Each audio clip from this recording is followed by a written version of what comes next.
만약 누군가 저한테 지금 이 AI 혁명에서 제일 중요한 회사가 어디냐 이렇게 묻는다면요. 보통은 엔비디아나 오픈 AI 아니면 칩을 직접 찍어내는 TSMC 이런 곳들을 떠올리시겠죠? 네, 아무래도 뉴스에 가장 많이 나오는 기업들이니까요. 그쵸. 그런데 칩을 설계하지도 않고 심지어 직접 만들지도 않으면서 이 AI 반도체 시장에 멱살을 꽉 쥐고 있는 기업이 있다면 믿으시겠습니까? 안녕하세요. 틈틈이와 알아보는 미국 주식 틈틈이입니다. 오늘은 기술의 최전선에서 기계를 만드는 기계를 생산하는 곳이죠. 바로 Applied Materials, AMAT, 이 기업 하나만 제대로 파헤쳐 봅니다. 사실 지금 시장에서 가장 뜨거운 감자 중 하나가 바로 이 기업이거든요. 특히 최근 주가 흐름을 보면 시장이 이 기업을 어떻게 바라보고 있는지 명확하게 드러납니다. 맞아요. 오늘 우리가 녹음하는 날짜가 2026년 5월 15일인데요. 바로 어제 5월 14일에 이 기업의 2026 회계연도 2분기 실적 발표가 빡 있었습니다. 우리 구독자 여러분도 아시겠지만 지난 1년 동안 Applied Materials, AMAT 주가가 무려 165%에서 170%가량 폭등을 했어요. 네, 지금 역사적인 사상 최고치 부근에서 거래되고 있죠. 네네, 진짜 엄청난 과열 상태거든요. 주당 440달러 선을 막 넘나들면서 이게 밸류에이션 부담이 너무 심한 거 아니냐 이런 논쟁도 그만큼 치열해지고 있는 상황입니다. 그래서 오늘 저희의 심층 분석 미션은 아주 명확합니다. 이 AI 열풍 속에서 Applied Materials, AMAT가 과연 그 미친 주가 상승을 정당화할 수 있는 그런 물리적이고 기술적인 해자를 진짜로 가졌는지 아니면 그저 시장의 광기가 만들어낸 지나친 고평가 상태인지. 네, 최근 3개월간의 가장 신선한 팩트들을 짚어봐야겠죠? 맞습니다. 기술적 메커니즘을 통해서 오늘 낱낱이 검증해 보겠습니다. 일단 주가가 왜 이렇게 단기간에 올랐는지 그 이면에 있는 진짜 이유부터 좀 파고들어 보죠. AI 반도체를 만드는데 이 기업이 왜 그렇게 필수적인 건가요? 그 질문에 답하려면 반도체가 물리적으로 도대체 어떻게 만들어지는지 그 과정을 좀 들여다봐야 하는데요. 네. 애플라이드 머티리얼즈는 TSMC나 삼성전자 같은 파운드리들이 칩을 생산할 수 있도록 뼈대가 되는 핵심 장비들을 공급합니다. 주로 증착, 식각, 패키징이라고 부르는 공정이죠. 아, 증착 시각. 이거 뉴스에서 많이 듣긴 했는데 솔직히 우리 구독자분들이나 저 같은 일반 투자 입장에서는 너무 교과서적인 단어거든요. 그쵸. 와닿지 않으실 수 있죠. 네, 그러니까 이게 도대체 애플라이드 머티리얼즈 주가 170% 상승이랑 무슨 상관 있는 기준인지 좀 눈에 딱 그려지게 설명을 해주실 수 있을까요? 네. 아주 미세한 도시를 건설한다고 한번 상상해 보시죠. 실리콘 웨이퍼라는 텅 빈 평야 위에 아주 얇은 페인트를 분자 단위로 한 겹 한 겹 완벽하게 평평하게 덮는 작업이 바로 증착입니다. 오, 평평하게 덮는다. 네. 머리카락 굵기의 수만 분의 1 두께로요. 그리고 그 덮인막 위에 플라즈마를 쏴서 우리가 원하는 형태의 미세한 빌딩 숲이랑 도로망을 깎아내는 작업. 그게 식각입니다. 깎아내는 게 식각이군요. 맞습니다. 그런데 과거에는 이 빌딩들을 평면에 넓게 지었어요. 근데 AI 시대가 오면서 문제가 하나 생겼습니다. 평면에 지어서는 이 엄청난 데이터 처리 속도를 도저히 감당할 수가 없는 겁니다. HBM, 즉 고대역폭 메모리 얘기가 나오는 거군요. 아파트를 위로 막 쌓아 올리는 거잖아요. 정확합니다. HBM은 일반 D램보다 웨이퍼 면적을 3배나 더 차지할 뿐만 아니라 칩을 수직으로 아주 높게 쌓아 올려야 해요. 여기서 결정적인 기술적 장벽이 발생을 하죠. 어떤 장벽이요? 칩을 층층이 쌓으려면 각 층을 연결할 엘리베이터 통로를 뚫어야겠죠. 이걸 반도체 용어로 TSV, 그러니까 실리콘 관통 전극이라고 부릅니다. 칩에 미세한 구멍을 수만 개를 뚫고 그 안을 구리로 꽉 채워 넣어야 해요. 헉, 구멍을 뚫는다고요? 듣기만 해도 그냥 유리가 박살날 것 같은데요? 네, 방금 말씀하신 게 이 기술의 핵심입니다. 실리콘은 굉장히 깨지기 쉬운 물질이거든요. 조금만 충격이 가해지거나 온도가 살짝만 안 맞아도 칩 전체가 바사삭 박살나 버립니다. 어휴, 수율이 뚝뚝 떨어지겠네요. 그렇죠. 그래서 기존 공정보다 무려 11개나 더 많은 아주 추가적이고 극도로 섬세한 공정이 필요해졌어요. 그런데 놀라운 건 그 추가되는 19개 공정 중에서 무려 15개 공정을 Applied Materials, AMAT의 장비가 처리한다는 겁니다. 잠깐만요. 오케이, 여기서 한번 정리해 볼게요. 19개 중에 15개요. 그러니까 HBM을 만들려면 Applied Materials AMAT 장비가 물리적으로 무조건 필수라는 거네요? 그렇습니다.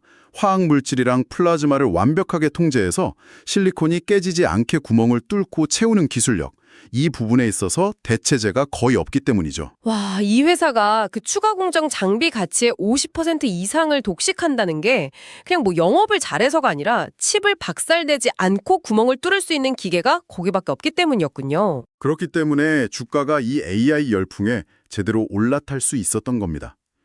HBM 수요가 늘어날수록 이 회사의 고마진 첨단 장비가 무조건적으로 투입되어야 하는 구조적 독점이 형성된 거죠. 아, 메커니즘을 딱 들으니까 이 회사가 왜 그렇게 압도적인 위치에 있는지 확실히 이해가 가네요.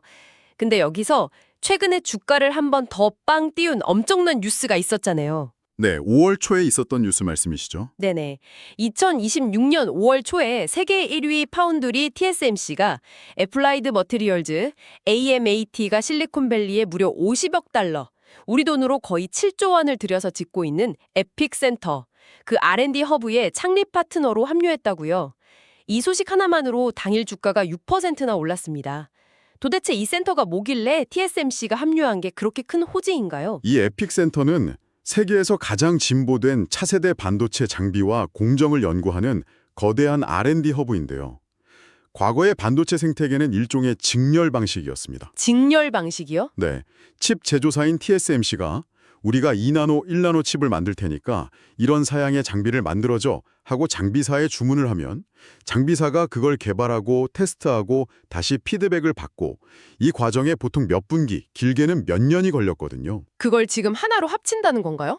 근데 잠깐만요. 아무리 그래도 그렇지 1등 금광업자가 아예 곡괭이 공장 안에 자기 책상을 차렸다는 뜻이잖아요. 왜 그렇게까지 하는 거죠? 그게 TSMC 입장에서도 이제는 무어의 법칙을 혼자서 이어가는 게 경제적으로나 기술적으로 거의 불가능해졌기 때문입니다. 아, 비용이 너무 많이 들어서요. 맞습니다. 회로선 폭이 이제 원자 단위까지 좁아지면서 공정 개발 비용이 진짜 천문학적으로 치솟았거든요. 그래서 TSMC는 스스로 감당해야 할 막대한 리스크와 비용을 가장 신뢰할 수 있는 장비사인 AMAT와 분담하려는 겁니다. 그래서 이게 AMAT 주가에는 무슨 의미죠? 다른 장비사들 다 제쳐두고 왜 이 기업 호재로만 6%가 올랐던 건가요? 주식시장이 제일 싫어하는 게 뭡니까? 바로 불확실성이죠. 아, 그쵸. 불확실성 진짜 싫어하죠. 이 파트너십은 향후 2년, 3년 뒤의 불확실성을 완전히 제거해버렸습니다. 책상을 나란히 두고 R&D를 같이 진행해서 새로운 공정을 완성했다면 실제 2년 뒤에 TSMC가 수십조 원을 들여서 새로운 팹, 즉 공장을 지을 때 과연 누구의 장비를 대량으로 발주할까요? 아하, 다른 회사의 장비를 굳이 테스트할 시간도 없고 이유도 없겠네요. 그냥 같이 도면을 그린 AMAT 장비를 그대로 긁어갈 수밖에 없겠군요. 정확합니다. 단순한 협력을 넘어선 극단적인 락인 효과, 즉 자물쇠 효과가 발생한 것이고 월간은 이 강력한 진입장벽 구축을 주가 프리미엄으로 환산한 겁니다. 네, 좋습니다. 기술력이랑 이 TSMC 동맹까지는 완벽히 이해했습니다. 그렇다면 사실 구독자분들이 제일 궁금해할 부분이 이거거든요. 이게 실제로 돈으로 연결되고 있는가? 어제 실적 발표가 있었잖아요. 지난번 1분기, 그러니까 2월에 발표한 실적이랑 비교하면 이번 2분기는 어떤 게 달라진 건가요? 좋아진 점이랑 나빠진 점을 명확히 좀 짚어주세요. 네, 기업의 펀더멘털을 보려면 전 분기와의 비교가 필수적이죠. 먼저 지난 1분기 2월 발표 상황을 살짝 복기해보죠. 당시 매출은 70억 1천만 달러, 주당 순이익은 2.38달러를 기록했습니다. 예상치를 상회하긴 했는데 그 속을 자세히 들여다보면 위험 신호가 좀 있었습니다. 오, 예상치를 넘었는데 위험 신호가 있었어요? 어떤 거였죠? 전체 매출 자체는 전년 동기 대비 약 2%가량 감소했다는 사실입니다. AI와 관련된 HBM이나 선단 공정 장비 쪽은 폭발적으로 팔렸는데 그 외에 범용 장비 수요나 핵심 사업을 제외한 부문에서는 영업이익 하락 추세가 좀 나타났거든요. 아, 그러니까 AI 장비만 잘 팔리고 나머지는 부진했다. 네, 즉 AI 쏠림 현상이 너무 심해서 AI 투자가 조금만 주춤해도 전체 실적이 꺾일 수 있다는 불안감이 시장에 있었죠. 어떻게 보면 AI라는 아주 화려한 외투를 입고 있었지만 안에는 약간 감기가 들락말랑하는 그런 상태였을 수도 있겠네요. 그럼 어제 발표된 이번 2분기 가이던스는 어땠습니까? 그 불안감을 좀 씻어냈나요? 네, 성장세가 확실히 가파라질 것으로 기대되고 있습니다. 이번 2분기 예상치는 매출 약 76억 9천만 달러, 주당 순이익 2.68달러 수준으로 시장 기대를 충족하면서 가이던스를 위로 밀어 올렸습니다. 그리고 여기서 구독자분들이 가장 핵심적으로 보셔야 할 개선 지표가 하나 있습니다. 바로 AGS라고 부르는 서비스 부문입니다. AGS요? 잠깐. 서비스 부문요? 기계를 파는 회사가 서비스를 판다고요? 네, 그렇습니다. 지난 1분기에도 이 AGS 부문 매출은 전년 대비 15%나 급증했는데요. 놀라운 건 이 서비스 매출의 약 60% 이상이 단발성 수리나 부품 교체가 아니라 장기 구독 모델에서 나온다는 점입니다. 잠깐만요. 기계 회사에서 구독 모델이라뇨? 넷플릭스나 유튜브 프리미엄도 아니고 수백억짜리 기계를 구독한다는 게 선뜻 와닿지 않거든요. 쉽게 말해서 자동차를 한 번 딱 팔고 끝나는 게 아니라 최고급 스포츠카를 팔아놓고 매달 돈을 받으면서 원격으로 막 엔진 소프트웨어 업데이트 해주고 부품 미리미리 갈아주고 그렇게 성능을 100%로 유지해주는 그런 느낌인가요? 네, 틈티미 님이 방금 하신 비유가 정확한 메커니즘을 설명하고 있습니다. 반도체 공장은 단 1분만 멈춰도 수십억, 수백억 원의 막대한 손실이 발생하거든요. 1분만 멈춰도요? 어휴. 네, 그래서 어플라이드 머티리얼스 AMAT는 전 세계에 깔린 자신들의 장비에 수많은 센서를 달아놓고 AI를 통해서 이게 언제 부품이 고장날지, 어떻게 하면 수율을 높일 수 있을지 실시간 데이터와 소프트웨어로 관리를 해줍니다. 팹 입장에서는 이 서비스를 구독하지 않을 이유가 전혀 없는 거죠. 와, 그거 진짜 영리하네요. 우리 반도체 장비주 투자할 때 제일 무서운 게 그거잖아요. 호황일 때는 공장 막 지내니까 장비가 미친 듯이 팔려서 돈을 갈퀴로 긁어 모으다가 불황 딱 와서 공장 증설 멈추면 매출이 그냥 뚝 끊겨버리는 사이클 산업이라는 거? 그게 장비주의 숙명이죠. 그쵸. 근데 이 구독 모델이 있으면 새 공장을 안 지어도 이미 돌아가고 있는 기존 공장들에서 월세처럼 따박따박 돈이 들어오는 체질로 바뀌고 있다는 거네요? 정확한 지적입니다. 경영진도 이 안정적인 캐시플로우에 엄청난 자신감을 얻어서요. 지난 3월에는 배당금을 무려 15%나 인상하기도 했습니다. 장비주 특유의 사이클 리스크를 소프트웨어와 서비스 구독으로 방어해내는 체질 개선이 숫자로 증명된 겁니다. 야, 진짜 얘기를 들을수록 완벽해 보이네요. 뭐 기술력 독보적이지, TSMC랑 찰떡 동맹 맺었지, 거기에 불황을 방어하는 구독 경제 현금 흐름까지. 하지만 우리 틈틈이 채널의 핵심은 장밋빛 전망 속에서도 차갑게 리스크를 점검하는 거 아니겠습니까? 네, 리스크 관리가 생명이죠. 우리 구독자분들의 계좌는 너무 소중하니까요. 바로 냉수 마찰 들어가 보겠습니다. 지금 아무리 좋다로 해도 주가가 너무 비싸다는 밸류에이션 논란? 이거는 피할 수 없잖아요. 피할 수 없는 게 아니라 투자자로서 가장 경계해야 할 부분입니다.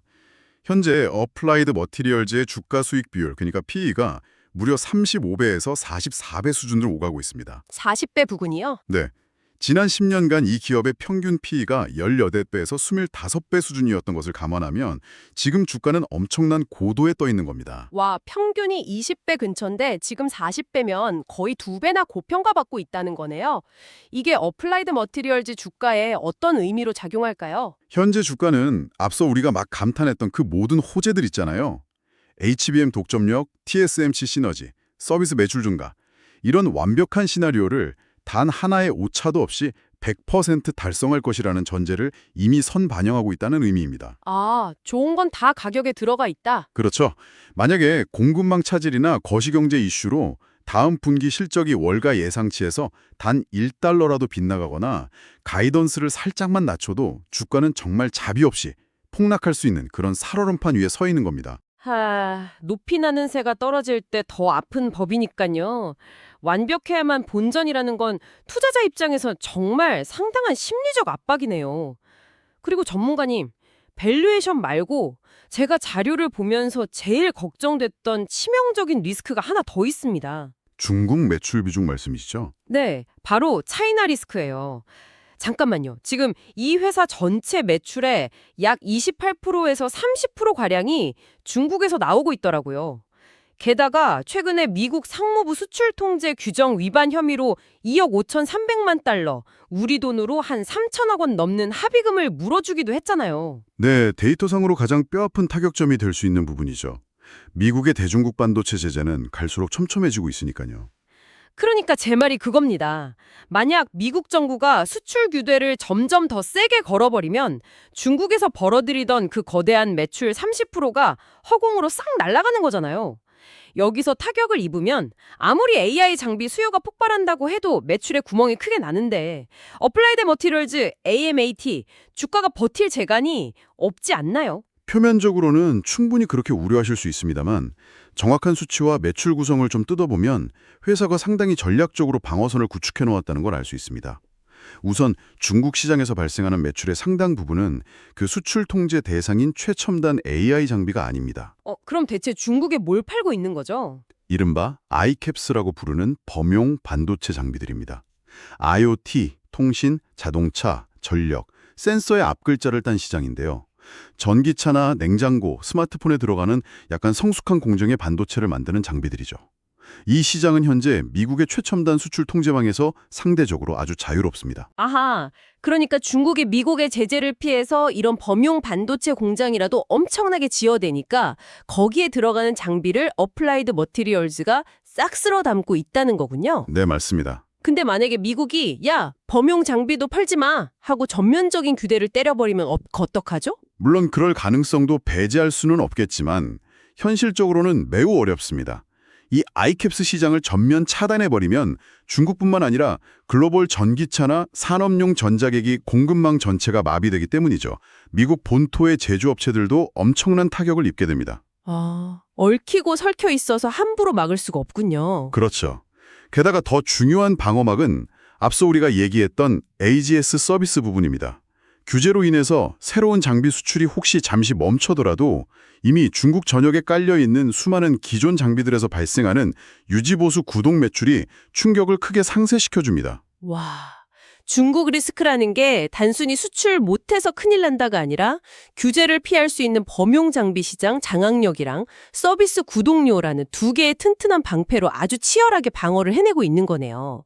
그래도 지정학적 변수는 예측 불가니까 항상 주시해야겠지만요. 네, 맞습니다. 하지만 현재까지의 데이터를 종합해보면 적어도 기업 내부적으로 이 중국 리스크를 관리하고 흡수하는 체질은 충분히 갖췄다고 평가할 수 있겠습니다. 정말 흥미진진하네요. 단순히 곡괭이 파는 회사가 아니라 칩에 구멍을 뚫는 독보적인 물리적 기술력부터 구독 경제로의 진화, 그리고 밸류에이션 부담과 차이나 리스크까지 어플라이드 머티리얼즈 AMT라는 기억을 아주 입체적으로 다 뜯어본 것 같습니다. 네, 아주 밀도 있는 분석이었죠. 자, 이제 마무리를 할 시간인데요. 전문가님, 오늘 다룬 기대감과 리스크 외에 우리 구독자분들이 시장에서 미처 생각하지 못하고 있는 아주 도발적인 화두를 하나 딱 던져주신다면요? 오늘 우리가 논의한 Applied Materials, AMAT의 눈부신 성장 시나리오는 사실 하나의 대전제를 바탕으로 합니다. 대전제요? 네, 바로 빅테크들의 AI 데이터 센터 투자는 멈추지 않는다는 것이죠. 지금 월가도 2026년 하반기부터 장비 수요가 막 폭발할 것이라고 기정사실화하고 있습니다. 그런데 여기서 한 가지 근본적인 질문을 던져보겠습니다. 뭡니까? 만약 2027년에 AI 데이터 센터 건설이 갑자기 딱 멈춘다면 어떨까요? 네, 멈춘다고요? 네, 그것이 마이크로소프트나 구글의 돈이 없어서가 아니라 이 데이터 센터를 돌릴 엄청난 전력을 도저히 구할 수가 없거나 이 거대한 기계들을 들여놓을 물리적인 클린룸 공간 자체가 바닥 나서라면요. 헉, 아무리 어플라이드 머티리얼즈가 세상에서 제일 완벽한 장비를 찍어내도 그 장비가 들어갈 공장을 전력 부족이나 공간 부족으로 짓지 못하게 된다면 지금 이 완벽해 보이는 40배짜리 밸류에이션은 순식간에 붕괴될 수 있습니다. 곡괭이를 아무리 잘 만들어도 금광에 들어갈 자리가 없다면 말이죠. 와, 상상도 못한 변수네요. 기술이 부족하거나 돈이 없는 게 아니라 전기가 없어서 공장을 못 돌리는 사태. 진짜 기계는 다 준비됐는데 꽂을 컨센트가 없어서 성장이 멈춰버리는 거잖아요. AI 산업이 빛의 속도로 크는 만큼 이런 물리적인 인프라의 한계가 가장 큰 폭탄이 될 수 있다는 말씀이군요. 우리 구독자 여러분, 이건 진짜로 꼭 메모해 두셔야겠습니다. 네, 투자하실 때 반드시 고려하셔야 할 거시적 리스크입니다. 자, 구독자 여러분은 오늘 이 모든 분석을 듣고 나니 어플라이드 머티리얼스 AMAT의 미래를 어떻게 보시나요? 지금의 사상 최고가가 새로운 시대의 시작일까요? 아니면 완벽한 시나리오가 만들어낸 아찔한 고점일까요? 댓글로 여러분의 날카로운 생각을 남겨주세요. 멤버십에서는 이런 심층 분석 본편을 가장 먼저 확인하실 수 있습니다. 지금까지 틈틈이었습니다. 감사합니다.